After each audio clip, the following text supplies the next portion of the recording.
There's very tree here. I'll show you some. I will show you some little seed pods. Let's see if I can find some. Let's have a look. Now these seed pods are from this pine here, and they feed the black cockatoo. Now we used to have a family. We used to have a family that lived here. Haven't seen them for a while. I'll have to ask about who else has seen them. I come up here every weekend or something. But let's have a look. Have a look at the pines. There used to be a family living here. Now, if you have a farm and you're worried about those greenies coming on and want to tear all your trees down to put up windmills and solar panels, you've got to look for this shit. Because once your farm is saturated with these seed pods and you've got black cockatoos nesting on your property, bang, there's your weapon. They can't get past that. They're not allowed to build. We won a case where we had koalas habitat on our... Here we go. That's what we're looking for. These seed pods here. Them. See? Now the black cockatoos, they feed on them. Looks like a bit of some sort of shit on it. That's what we're looking for, see? These guys here, that's black cockatoo food. Now they grow on these pines. These are only babies here. But as you can see, they grow up into a massive tree. Alright, so we used to have a family that used to nest here. There's your weapon. The government and the greenies, they're not allowed to come onto your property and chop those trees down. Now the other farm we've got koala territory. Once you find a koala family on your farm, they're not allowed to touch it. Now the bizarre thing is, we've got a beautiful day out there today. Sun shining. See that? Down here, it's dark. You know what that means? Your trees are stopping global warming. Now if you want to build up a river system in your farm, all you have to do is you've got to tree the hills and build up forestation again. You're going to cool the land down. But how are they telling you they're fixing it? They're telling you, quartz, nice little chunk of quartz. They're telling you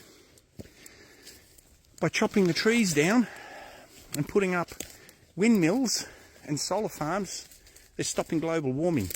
As I walk through this little valley here, watch how dark it gets. Right? They're telling you they're stopping global. Bullshit.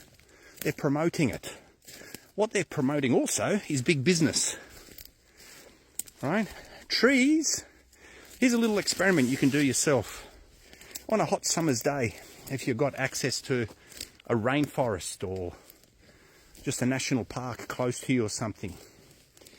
Right? The temperature's going to be pretty high on the outside. What I want you to do is go to the trees and walk through the rainforest. You watch the drop in temperature. All right, this is the shit they don't tell you. They just want to sell you all the crap, which literally is big business. You know, all the big boys. I could name a few names, but I don't do that anymore because you get in trouble for everything now. Freedom of speech, my ass. Democracy, they say. It's all a load of shit. But anyway, so now I'm pulling out of the shade a bit. I got my 2 wraps for the bees. I'll probably have to come up next weekend.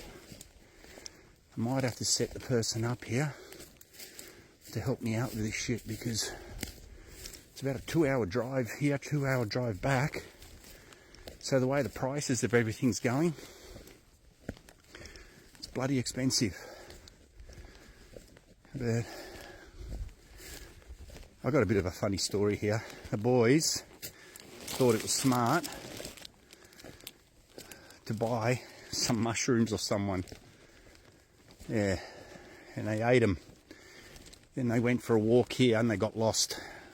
Bloody clowns. I guess we're all young once. I know some of you wouldn't have done that, others do. At least they bought it off someone that knew what they were doing. I don't recommend it.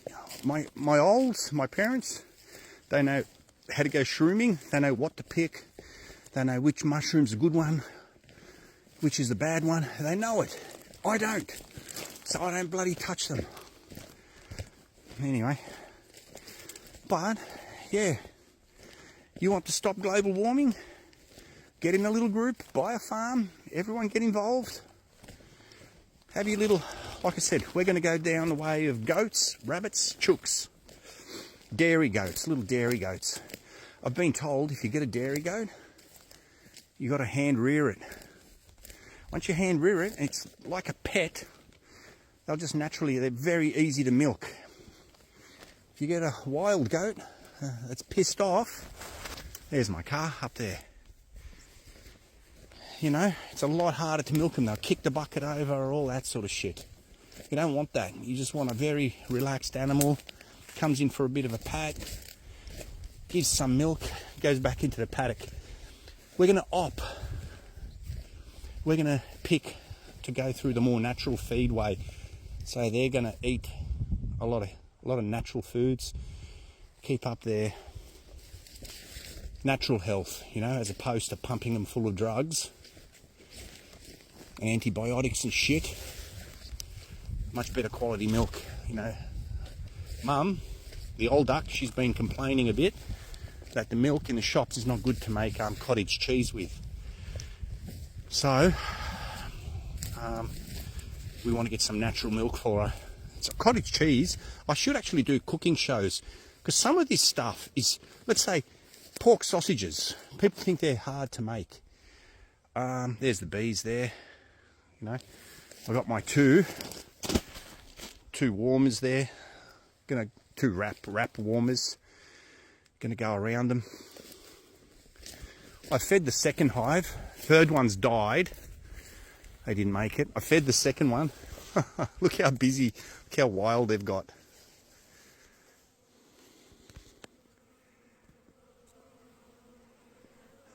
Yeah, they've gone crazy. This one hasn't been fed yet, so they're still a bit quiet. Wait till I give them some food. Watch how crazy they go. But, yeah, so we'll be doing... So, you know what? Hey! Didn't mean to do that. Let's get back out of here. I want to show you guys my ant's nest. This is when I got leftover food. I don't dump it off anywhere. I usually take it down here. Got my ant nest. These are my pet ants. The big red and black things. They're not out today. Not a big mound, but there we go. Shrunk it a bit. So you don't see much of them. There's a few holes.